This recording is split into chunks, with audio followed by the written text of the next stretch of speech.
आज भने मेरो साग, गाजर मुलाको अचार, कुखुराको मासु, अनि त्यसपछि गालीको अचार, गाजर मुला, खुर्सानीको सब्जीहरू छ। आज भने चाहिँ बिहानको म ठ्याक्क 10 बजे खाना स्टार्ट गर्दैछु साथीहरू।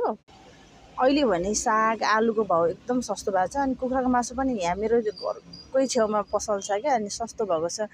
अनि कुखुराको मासु चाहिँ जहिले पनि खाने गर्छु किनभने प्रोटिनको मात्रा एकदम चाहिन्छ भन्छ नि।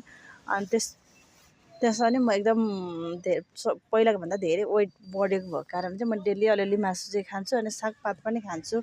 सागपात पनि एकदम इम्पोर्टेन्ट छ भन्छ नि त मान्छेहरूले, त्यो भएर। अनि कब्जियत एकदम हुन्छ क्या साथीहरू, के गर्ने होला। म के खान्छु, कहिले बिरेन खान्छु, कहिले चिया सिड खान्छु, कहिले त्यो काला काला के हुन्छ नि त्यो पनि खान्छु। हेर्नु न दमकल आएको मेरो घर छेउमै बाटो छ कि, अनि त्यो भएर एकदम दमकल जेको पनि आवाज आउँछ। भिडियो रेकर्ड गर्ने बेला एकदम गाह्रो हुन्छ क्या साथीहरू।